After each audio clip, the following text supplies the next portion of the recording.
வணக்கங்கள். ஓம் திருமூலர் திருமுடிகள் போற்றி போற்றி. திருமந்திரம் 6ஆம் தந்திரம் 5வது அத்தியாயம் தவத்தில் 1631 என்று நாம் சிந்திக்கின்றோம். சாத்திரம் ஓதும் சதுர்களை விட்டு நீர் மாத்திரை போது மறித்துள்ளே நோக்குமின் பார்த்தவ பார்வை பசுமரித்தாணி போல் ஆர்த்த பிறவி அகலவிட்டோடுமே. நிறைய சாஸ்திரங்களையும் நூல்களையும் படிக்கிறத விட்டுட்டு ஒரு நிமிஷமாவது ஒரு மாத்திரைன்றாங்க. அங்க நாம கண்களை மூடி இறை சிந்தனையோடு உள்நோக்கி பார்வை வச்சாலே நமக்கு இந்த பிறவி பயனை அகலக்கூடிய ஒரு பயன் இருப்பதாக இந்த பாடல்ல நமக்கு தெளிவாக வலியுறுத்துகின்றார். சாத்திரங்கள் ஓதும் அப்படின்னாக்கா நிறைய நூல்களை படித்து சதுரங்க விளையாட்டு மாதிரி அதிலே சுத்திக்கிட்டு இருக்கிறது, லாஜிக்கா பேசிக்கிட்டு அதை விட்டு வெளியில வராம இருக்கிறது தான் முதல் வரியில சொல்றாரு. 2வது வரியில ஒரு மாத்திரை போதேனும் நாம் உள்நோக்கி பயணிக்க வேண்டும், கண்களை மூடி உள்நோக்கி பார்வையோடு சிந்தனையை செலுத்த வேண்டும். அப்படி பண்றது என்னன்னா பசுமரத்தாணி போல அப்படின்னு ஒரு ஓமையை குறிப்பிடுகின்றார். ஏன்னா பசுமரத்துல ஆணி அடிச்சோம்னா சீக்கிரமா இறங்கும், எடுக்க முடியாது. அது மாதிரி நம்மளுடைய பார்வையை உள்நோக்கி செலுத்தும் போது அதை பசுமரத்தாணிக்கு உண்மையாக சொல்கின்றார். ஆர்த்த பிறவி அப்படின்றாருங்க. ஆர்த்த பிறவினா கட்டுண்டு கிடக்கக்கூடிய, தொடர்ந்து இந்த பிறவி சுற்றுகளிலே அல்லாடி கொண்டிருக்கின்ற அவற்றை அகலவிட்டோடுமேனா அதை விட்டு வெளியே வந்து விடலாம் என்றதை குறிப்பிடுகின்றார். ஒரு கதை, அதாவது நம்ம அந்த போட்டு கதை கூட சொல்லலாம். ஒரு பண்டிதர், சகல சாஸ்திரமும் வேதங்களும் படித்தவர், நிறைய கரைசி குடிச்சிட்டு ஊர் ஊரா போய் வாதம் செஞ்சு பிழப்புகளை நடத்தி வந்து கொண்டிருக்கின்றார். ஒரு நாள் ஆற்ற கறக்கணும், படகுல டிராவல் பண்ணிட்டு இருக்கும் போது அறிவு செருக்கு அவருக்கு அதிகமானதால படகோட்டிட்ட கேட்கிறாரு, ரொம்ப உனக்கு வியாயாமம் எல்லாம் சரியுமான்னு கேட்கிறாரு. ஐயா தெரியாதுன்னு உடனே உன்னுடைய காவாசி வாழ்க்கை வீணா போயிடுச்சுன்னாலாம். அப்புறம் தர்க்க சாஸ்திரம் எல்லாம் தெரியுமான்னாலும் அதுவும் தெரியாதுங்க ஐயா. அப்போ உனக்கு அரை வாழ்க்கை வீணா போயிடுச்சு அப்படின்னா. திடீர்னு ஆத்துல வெள்ளம் நிறைய கரப்புண்டு ஓடியார ஆரம்பிச்சது. படகோட்டியால செலுத்த முடியல. ஐயா நீங்க நீந்த தெரியுமான்னு கேட்டாங்க. இல்ல எனக்கு தெரியாது என்ன. அப்போ உங்க முழு வாழ்க்கையும் வீணாகி விட்டது அப்படின்ற மாதிரி. அப்ப எந்த நேரத்துல அந்த அவ்வளவு படித்த பண்டிதர் கன நேரம் நீச்சல் என்ற ஒன்று தெரியாததால வாழ்க்கையில் மூழ்கி போகின்றார். அது போல இறை சிந்தனை பத்தி நமக்கு கன நேரம் சிந்திக்க வாய்ப்பில்லாததால நாம் இந்த பிறவி உலகத்திலே கட்டுண்டு கிடைக்கின்றோம். அப்போ இதுக்காக என்ன பண்ணலாம்னா ஒரு 5 நிமிடம் கண்களை மூடி இறைவனை உணர்வதற்கு முயற்சி செய்யலாம். அப்ப 20x80 அப்படின்னு ஒரு கான்செப்ட் எடுத்துக்கலாம். 20% படிக்கிறோம்னா 80% சிந்திக்கிறது, இறை சிந்தனையிலே மூழ்குவது. இவற்றின் மூலமாக மூளையின் அழுத்தம் குறைந்து நமக்கு தெளிவான முடிவுகள் எடுக்க முடியும் என்று கூறி தளத்தை கௌரியமாக படிக்கின்றேன். மிக்க நன்றி. மிக்க நன்றிங்க ஐயா. மிக அருமை ஐயா. எல்லாமே நல்ல விளக்கம் கொடுத்துட்டீங்க. ரொம்ப நல்லா இருந்துச்சு கதையும் எல்லாமே விளக்கம். வாங்க விந்தியாம்மா. வணக்கம் அம்மா.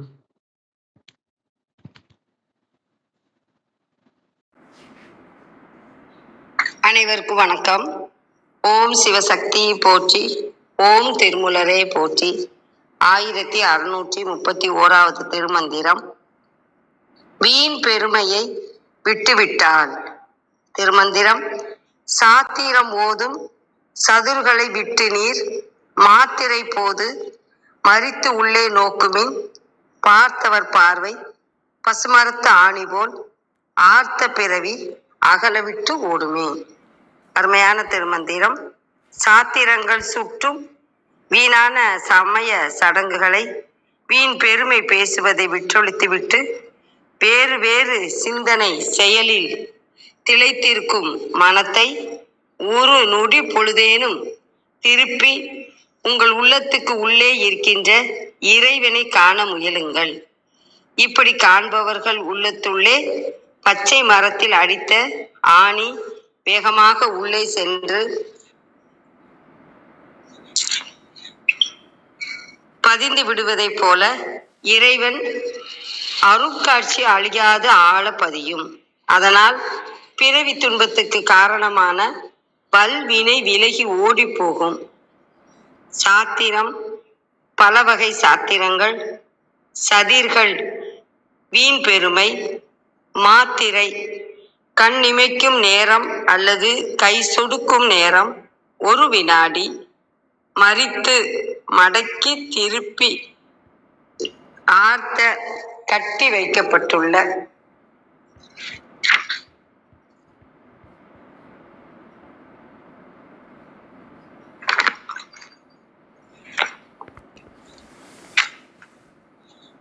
கழக வெளியீட்டில்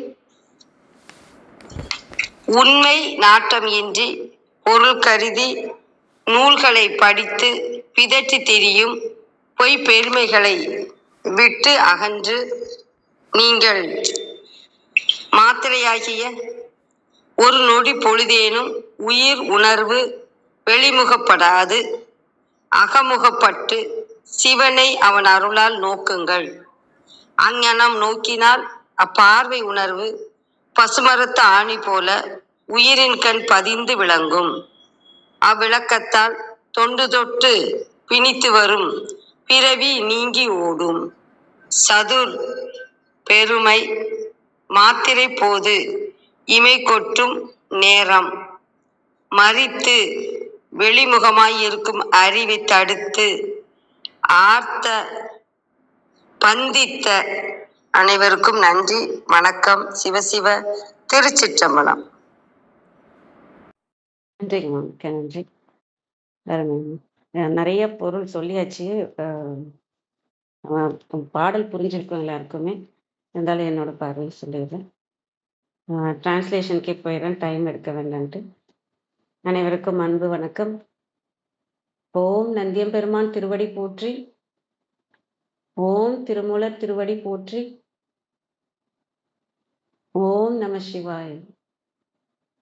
திருமந்திரம் 1631. ஒரு டிரான்ஸ்லேஷன்.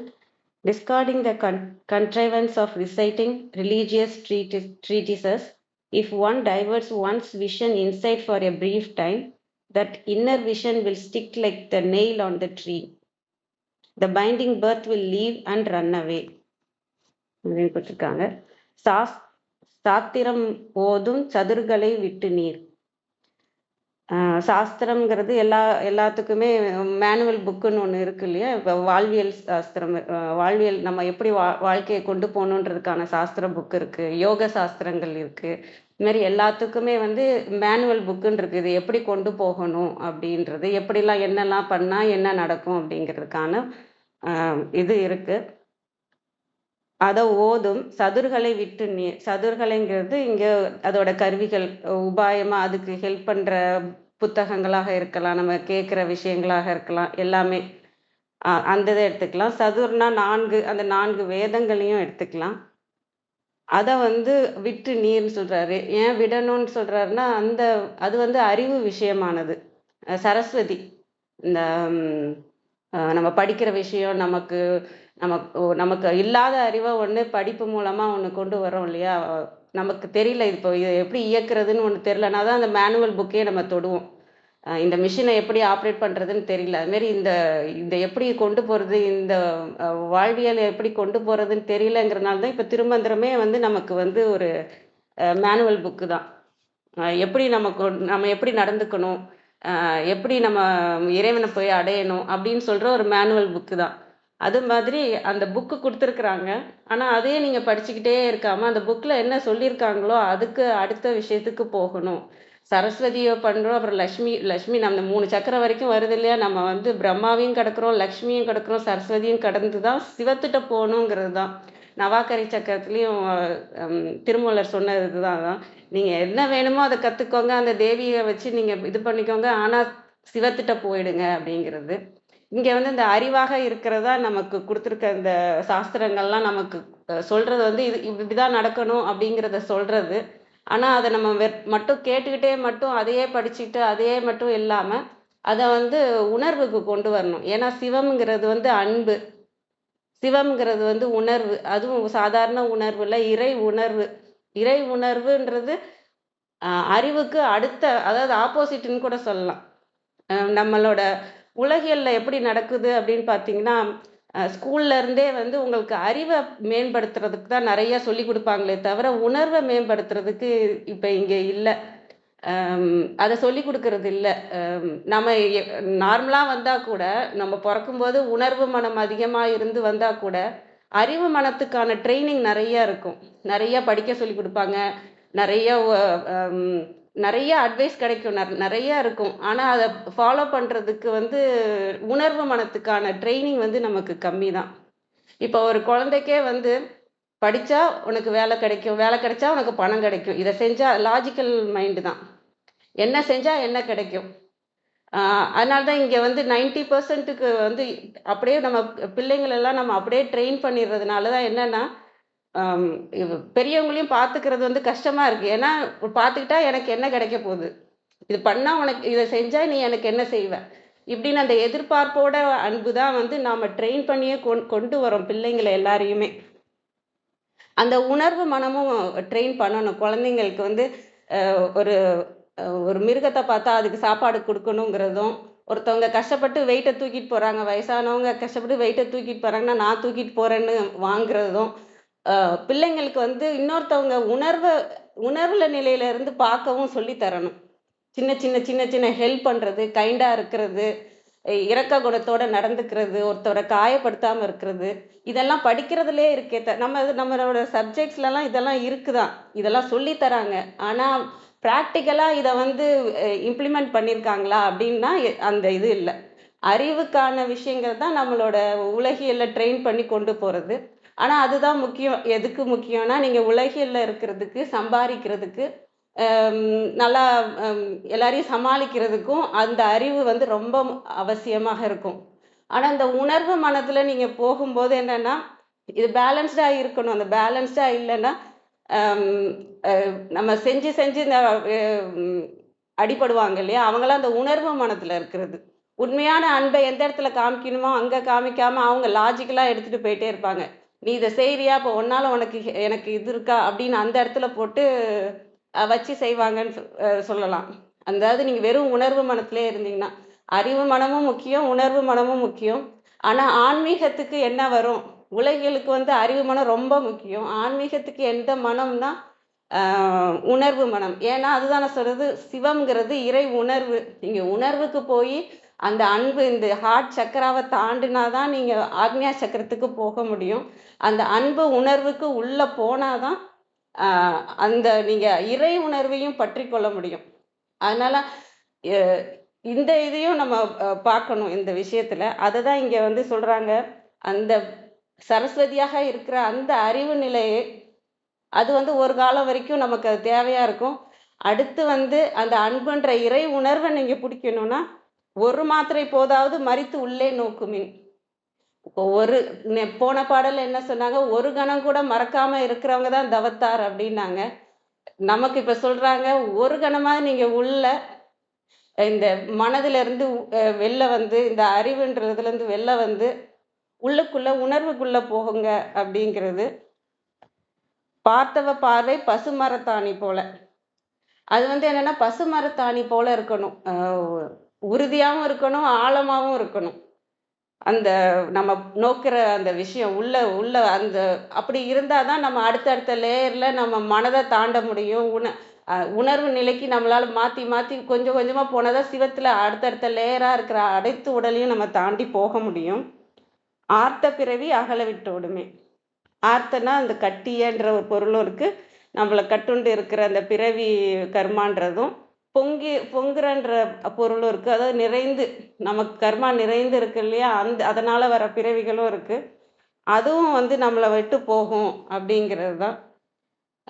இந்த பாடல்ல இருந்து புரிஞ்சுக்கிறது நம்ம வந்து இறை உணர்வுக்கு போகணும்னா உள்ள திரும்பி தான் ஆகணும். அது அதை தான் வந்து திரும்ப திரும்ப, ஏன்னா இறைவன் உள்ளதா இருக்காரு, அவர் உணர்வா தான் இருக்காரு. அந்த இறை உணர்வை பிடிக்கணும்னா இந்த மேனுவல் புக்லேயே இது பண்ணாம, இப்போ கார் வண்டி ஓட்டுறோன்னா அந்த வண்டி ஓட்டுறது எப்படின்னு கத்துக்கிறது நல்லது. ஆனா அதே வண்டி ஓட்டுறது எப்படின்னு நான் புக்லேயே படிச்சுக்கிட்டே இருந்தேன்னா வண்டி ஓட்ட முடியாது இல்லையா? இறங்கி வண்டியை ஓட்டுங்க, ஒரு கிரவுண்டை எடுத்து வண்டியை ஓட்ட வேண்டியதுதான். அந்த வண்டியை ஓட்டுறப்ப என்ன அனுபவம் நமக்கு வருது, என்ன வந்து நம்ம கத்துக்கிறோம், அதுதான் முக்கியமே தவிர வண்டி ஓட்டுறதும் பெருசு இல்லை, வண்டி ஓட்டுறது எப்படின்னு படிக்கிறதும் பெருசு இல்லை. இந்த இடத்துல வண்டி ஓட்டும்போது என்னோட அனுபவம், என்னோட உணர்வு எப்படி இருக்கு அப்படிங்கிறது தான். அந்த இதுக்கு நீங்க போகணும், படித்துக்கொண்டே இல்லாம அப்படின்றத நம்ம படிச்சுக்கிட்டே இருக்கோம் இல்லையா இந்த திருமந்திரத்தை, அதனால நமக்கு சொல்றதாவும் எடுத்துக்கலாம். நம்ம அதை அனுபவத்துக்கு கொண்டு போகணும், உணர்வுக்கு கொண்டு போகணும், இறைவனை பிடிக்கணும் அப்படிங்கிறது. அனைவருக்கும் நன்றி. வாங்க கிருத்திகாமா, வணக்கம் அம்மா.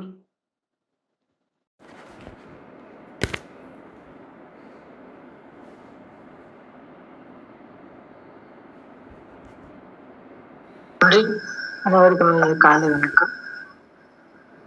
இன்றைய மந்திரம் வந்து எல்லாரும் மீண்டும் பார்த்தாச்சு, அதனால இதுல நம்ம பார்க்கறதுக்கு அதிகமா எதுவும் இல்லை. ரெண்டு விஷயம் இந்த இடத்துல ஒரு குறிப்பை மாத்திரம் பார்த்துடலாம். இந்த சதுர் அப்படிங்கிறதுக்கு 4 அப்படின்னு ஒரு பொருள் இருக்கு. அதை தாண்டி சாமர்த்தியம் அப்படின்னு ஒரு பொருளும் இருக்கு. அத வந்து திறமை அப்படின்னு நம்ம எடுத்துக்கலாம். இல்லைன்னா அந்த திறமையினால் வரக்கூடிய அந்த ஒரு தன்மை இருக்குல்ல, அது அப்படின்னும் எடுத்துக்கலாம். இந்த அப்படி பார்க்கும் பொழுது இந்த இடத்துல என்னன்னா சாத்திரம் ஓதும் சதுர்களை அப்படின்னு சொல்றாரு. அப்படின்னா கௌரவமா சொன்ன மாதிரிதான், நம்ம அந்த திறமையை வச்சுட்டு அதுக்காகவே நம்ம வந்து இருக்கக்கூடாது. அந்த அந்த திறமையை தாண்டி அது விஷய ஞானம், பொதுவா அதை வந்து விஷய ஞானத்தை குறிக்கிறதா நம்ம வச்சுக்கலாம். அப்ப அந்த விஷய ஞானத்தை விட்டு அப்படின்னு சொல்றாரு. மாத்திரை போது மறித்து உள்ளே நோக்குமின் அப்படின்னு சொல்றாரு. இது நம்ம அபிராமந்தாரிலே பார்த்திருக்கோம், சொல்லியிருக்காரு. மாத்திரை போதும் மனதில் வையாதவர் ஒன்மை குலம், கோத்திரம், குலம், கல்வி எல்லாமே கெட்டு போகும்னு சொல்லுவார். அப்ப அந்த மாத்திரை போதும் மறித்து உள்ளே நோக்கி ஒரு நிமிஷ நேரம் உள்ள போயிடுச்சு அப்படின்னா பார்த்த பார்வை பசுமரத்து ஆணி போல் ஆர்த்த பிறவி அகல விட்டோடுமே அப்படின்னு சொல்றாரு. அப்போ ஒரு நிமிஷம் உள்ள போயிடுச்சு, மாத்திரை போதும் மனதிற்குள்ளே அந்த இறையம்பெருமான் வந்து உட்கார்ந்து விட்டால் பார்த்த பிறவி அகல விட்டோடுமே அப்படின்றாரு. அப்ப என்ன அர்த்தம்? அப்புறம் எதுக்கு இவ்வளோ கஷ்டப்படணும்? தவம் வந்துச்சு அப்படின்னா அந்த அந்த இறை அனுபவம் கிட்டி விட்டது என்றால் அப்புறம் என்ன அப்படின்னா அந்த இறை அனுபவத்தை உள்ளே மாத்திரை போதும் அனுபவிக்கும் அந்த தருணத்தை இறுக பற்றி கொள்வதே தவம். அதனாலதான் இத வந்து தவத்துல வைக்கிறார்.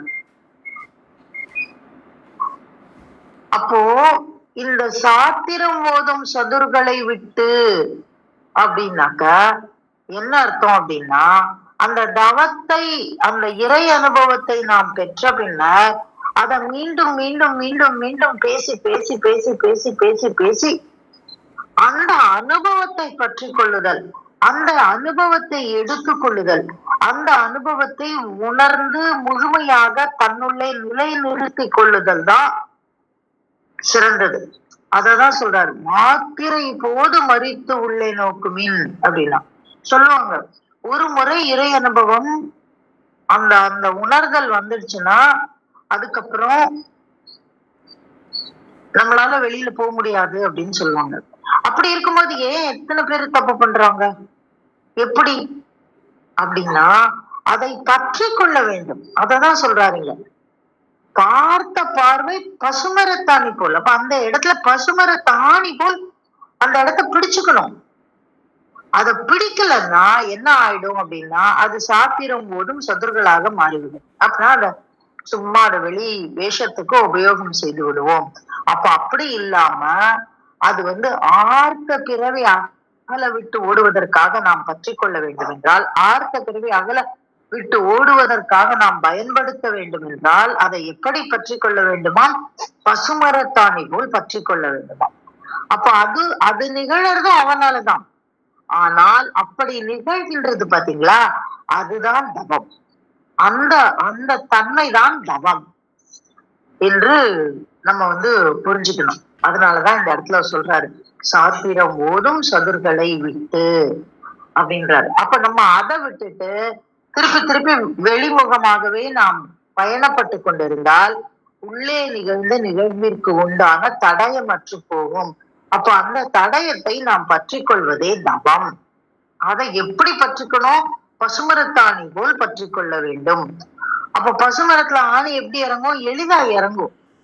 அப்ப அந்த எளிதா இறங்கி அந்த ஆணிய மரம் காய காய என்ன ஆகும் நீங்க யோசிச்சு பாருங்க. அப்படியே அது உள்ளே போயிடும். அப்ப அந்த மாதிரி நாம் இலகுவாக இருப்பதை தவம், இலகுவாக இறை அனுபவத்தை உள்வாங்கி பற்றி கொள்ளக்கூடிய தன்மையை தவம் நமக்கு தரும் அப்படிங்கறதும் இன்னொரு செய்தி. இது மேலோட்டமா பார்த்தா ரொம்ப எளிமையான ஒரு மந்திரம் மாதிரி இருக்கும். ஆனா நீங்க ஆழமா உள்ள பார்க்கும் பொழுது சாத்திரம் ஓதும் சதுர் அப்படின்னு சொல்றாரு. அப்போ இந்த திறமையை விட்டு அப்படின்னா அது என்ன அர்த்தம் அப்படின்னா விஷய ஞானத்தை விட்டு அதை விடுறது அவ்வளவு ஈஸியா. இந்த பாருங்க, இறை அனுபவத்தையே நம்ம எவ்வளவு விதவிதமா வார்த்தையாக்கிக்கிட்டு இருக்கோம். சோ இதெல்லாம் விட்டு அப்படின்னு இன்னும் அடுத்த மந்திரத்துல இன்னும் அடுத்த நிலைய சொல்லுவாரு. சோ அனைத்தையும் விடுதல். எதை விட்டாலும் மனுஷனால விஷய ஞானத்தை விட முடியாது. ஏதாவது ஒண்ணு பத்தி தெரியும் அப்படின்னா அதை பத்தி பேசி ஆகணும். ஆனா அதையும் விட்டு அப்படின்னா அடுத்த மந்திரத்துல இன்னும் அடுத்த லெவல்ல எதெல்லாம் விடணும்னு சொல்லுவார். அப்பேற்பட்ட ஒவ்வொன்றாக விடுதலை சொல்லக்கூடிய ஒரு மந்திரம் இது. அதை உங்களோடு பகிர்கிறது இந்த கால வேலைக்கு நன்றி சொல்லி என்னுடைய பகிர்தலை முடித்துக் கொள்கிறேன். நன்றி. மிக்க நன்றி. அருமை. வாங்க மகேந்திரன் ஐயா. வணக்கம் ஐயா. வணக்கம், அனைவருக்கும் வணக்கம். மகிழ்ச்சி. சிறப்பான ஒரு திருமந்திரம் 1631 6ஆம் தந்திரம் தவம் துறவின் முழுமை பெற்ற நிலையே தவம். இன்றைய பாடலுக்கு தான் அந்த விபாசனா பயிற்சி முடிச்சுட்டு இன்னைக்குதான் வந்தேன். இது அப்படியே அதுக்கான ஒரு பதிலாகவே இருக்கு அப்படின்னு தான் நான் பார்க்குறேன். ஏன்னா அதுல ஒரு ஆனாபான சதி அப்படின்ற ஒரு இது இருக்கும் இல்லைங்களா, அது மைண்ட்ஃபுல் ப்ரீத்திங்காக ஒரு சின்ன ஒரு பயிற்சி இருக்கும்.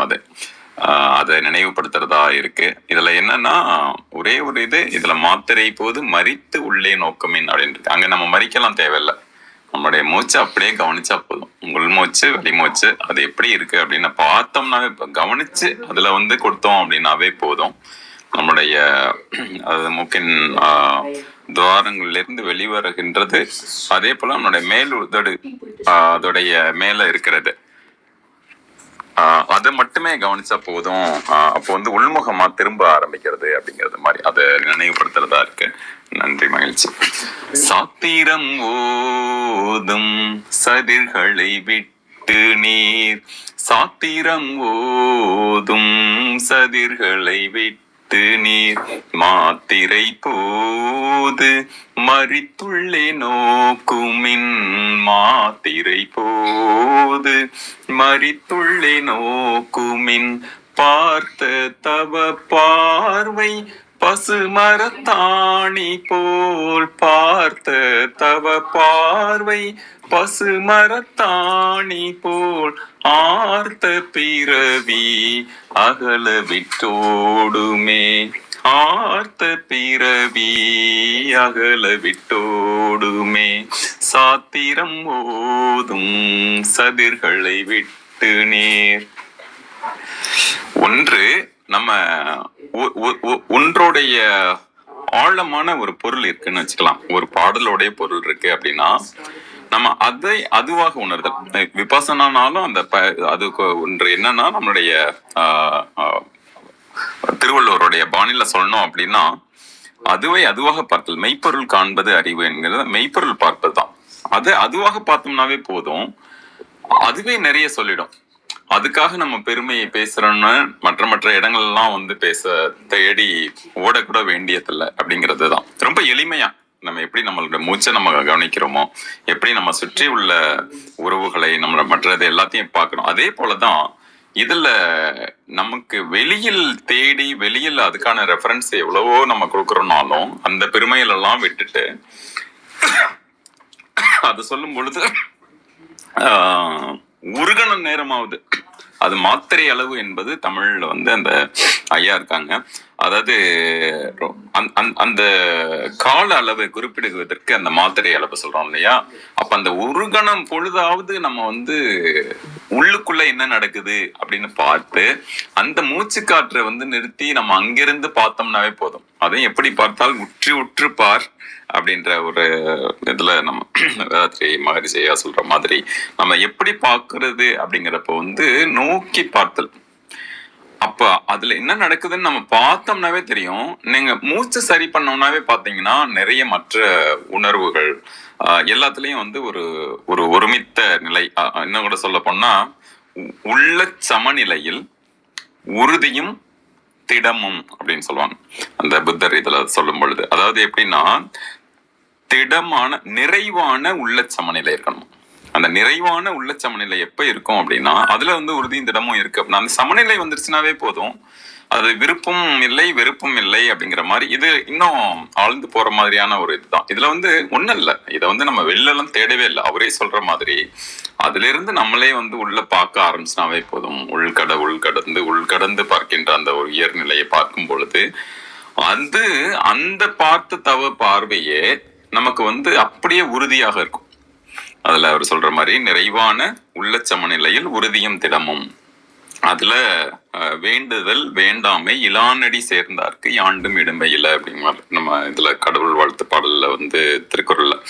அப்ப அந்த வேண்டுதல் வேண்டாமை இருக்கின்ற நிலையாக இருக்கின்ற அந்த உள்ள சமநிலையில நம்ம இருக்கின்ற அந்த சமயத்துல வந்து எதுவுமே ரொம்ப ஆழமா ரொம்ப அதுவாக புரிந்து கொள்கின்ற தன்மைக்கு நம்ம வந்து போயிடும். அப்போது அதுல வந்து எந்த ஒரு கடினமும் கிடையாது அது உள்ள போகிறதுக்கும் அதை வந்து புரிந்து கொள்வதற்கும்.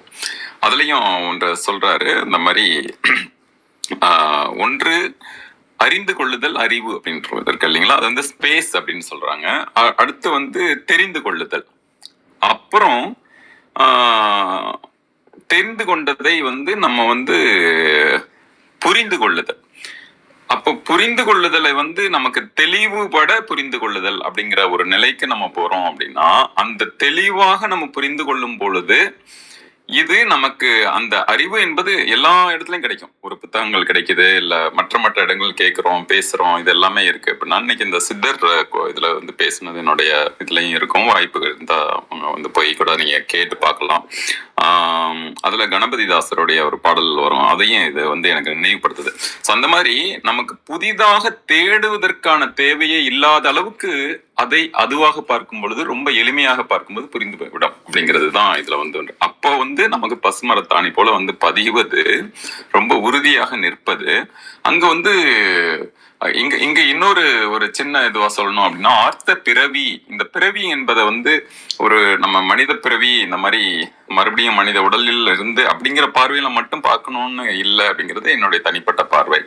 அதாவது நம்ம வந்து அதை சரியாக பண்ணிட்டோம் அப்படின்னா அதை மறுபடியும் அதை ரிவ்யூக்கு போக வேண்டியதில்லை, மறுபடியும் ரீவியூ அப்படிங்கிற இதுக்கு வந்து போக வேண்டியதில்லை. ஏன்னா நாங்க இதுல நிறுவனங்கள்ல வேலை செய்யும் பொழுது ஒரு பர்டிகுலர் இது வந்து நாங்க பார்ப்போம். அதாவது ஒரு மெஷர்மெண்ட்டுக்கு வந்து ஒண்ணு பண்ணும் பொழுது FTR அப்படின்னு சொல்லுவோம், ஃபர்ஸ்ட் டைம் ரைட்.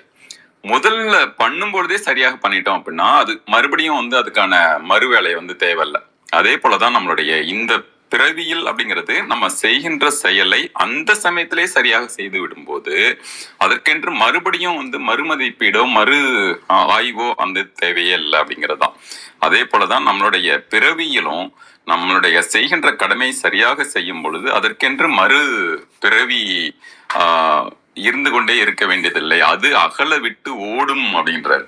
அதுதான் நம்மளுடைய அந்த அதுவாக பார்க்கின்ற தன்மை விபாசனா அப்படின்றத எனக்கு அப்படியே அதோட ரிலேட் பண்ண முடிஞ்சதுங்கிறதுனால அதையும் சேர்த்து சொல்கிறேன். நன்றி, நன்றி, வணக்கம். மிக்க நன்றிங்க ஐயா, அருமைங்க. வாங்க அர்த்தநாரி ஐயா. வணக்கம் ஐயா. வணக்கம். இந்த பாட்டை புரிஞ்சுக்கிறதுக்கு 3 செய்திகள் இருக்கு. இதுல திருவாசகத்துல 4வது தலைப்பு போற்றி திருவகவல். அதுல சொல்லியிருப்பாரு, தொழுதுளம் உருகி அழுதுடல் கம்பித்து ஆடியும் பாடியும் அலறியும் கொடிரும் பேதையும் கொண்டது விடாதெனும் படியே ஆகி நல் இடையரா அன்பின் பசுமரத்தாணி அறைந்தார் போல கசிவது பெருகி கடலென மருகி அகம் குழைந்து அனுகூலமாய் சகம் பே என்று தம்மை சிரிப்ப நானது ஒழிந்த பூனதுவாக கோணுதல் இன்றி. அடுத்தது சதுர் இழந்து அரிமால் கொண்டு சாரும் கதியது பரம அதிசயமாக. அடுத்து கிருத்திகா சொல்றது, கற்றாமணவன கதறியும் பதறியும் மற்றோர் தெய்வம் கனவிலும் நினையாது அருபரத்தொருவன் அவனியில் வந்து குருபரனாகி அருளிய பெருமையை சிறுமையன் திகழாது திருவடி இணையை பிரிவினை அறியா நிழலது போல முன்பின் ஆகி. அப்புறம் அப்படியே சொல்லிக்கிட்டே வருவாரு. முன்பின் ஆகி முனியாது அத்திசை என்பு நெய்ந்து உருகி நெக்கு நெக்கு ஏங்கி அன்பெனும் ஆறு கரையது புரள நண்புலன் ஒன்றி நாத என்று அரற்றி உரைதடுமாறி ரோமம் சிலிர்ப்ப கரமலர் மொட்டித்து இருதயம் மலர கண்களி கூற நுண்துளி அரும்ப சாயா அன்பினை, சாயானா குறையாத, சாயா அன்பினை நாள்தோறும் வளர்ப்பவர் தாயே ஆகி வளர்த்தனை போற்றி மெய்தரு வேதியனாகி வினை கெட கைதரவல்ல கடவுள் போற்றி அப்படின்னு திருவாசகத்துல போற்றி திருவகவல்ல 225 வரியில நான் சொன்னது ஒரு 10 வரி. இது அப்படியே இந்த பாட்டுல இன்றைக்கான மந்திரத்துல இருக்கிற விஷயம் அப்படியே திருவாசகத்துல இருக்குது. அதுக்கப்புறம் இன்னும் ஒரு விஷயம் என்னன்னா, அபிராமி அந்தாதியோட 67வது பாட்டு, தோத்திரம் செய்து தொழுது மின் போலும் நின் தோற்றம் ஒரு மாத்திரை போதும் மனதில் வையாதவர் கோத்திரம் வன்மை குலம் கல்வி குணம் குன்றி நாளும் குடிகள் தோறும் பாத்திரம் கொண்டு பழிக்குழலார் நிற்பர் பாரெங்குமே. இது 67வது பாட்டு அபிராமி அந்தாதியில. இதுல அந்த மாத்திரை போதும் மனதில் வையாதவர் என்ன ஆவாங்க அப்படின்னு சொல்லியிருப்பாரு. ஆனா இன்னைக்கு ஓத போற பாட்டு 3வது பாட்டு. அது திருவாசகத்துல 7வது தலைப்பு திருவம்பாவையில 12வது பாட்டு. ஆத்த பிறவி துயர் கெட ஆத்த பிறவி துயர் கெட நாம் ஆர்த்தாடும் தீர்த்தன் ஆர்த்த பிறவி துயர் கெட நாம் ஆர்த்தாடும் தீர்த்தன் நல் தில்லை சிற்றம்பலத்தே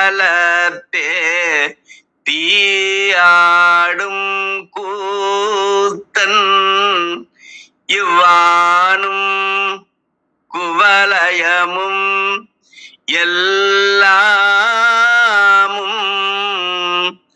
படைத்தும் காத்தும் கரந்தும் விளையாடி வார்த்தையும் பேசி வலை சிலம்ப வார்கலை மேல் ஆர்ப்பரவம் செய்ய அணி குழல் வண்டார்ப்ப பூத்திகழும் பொய்கை உடையான் பொற்பாதம் ஏத்தி இருஞ்சுனை. குளிக்கும்போது அந்த பாட்டை பாடுறது நல்லது. பொதுவா உடையான் பொற்பாதம் ஏத்தி இருஞ்சுனை நீராடேலோரெம்பாவாய். ஆடும் பரிவேல் அணி சேவலென பாடும் பணியே பணியாய் அருள்வாய். வாழ்க சீர் அடியார் எல்லாம். சிவா, திருச்சிற்றம்பலம். நன்றி. மிக்க நன்றிங்க ஐயா. போற்றி திருவகள் இங்க கொண்டு வந்ததும் ஏதோ அபிராமி அந்த எல்லாமே அருமை ஐயா. மிக்க நன்றிங்க ஐயா. வேற எதுவும் கேள்வி ஏதாவது இருக்குங்களா? நிறைவு செஞ்சுக்கலாங்களா?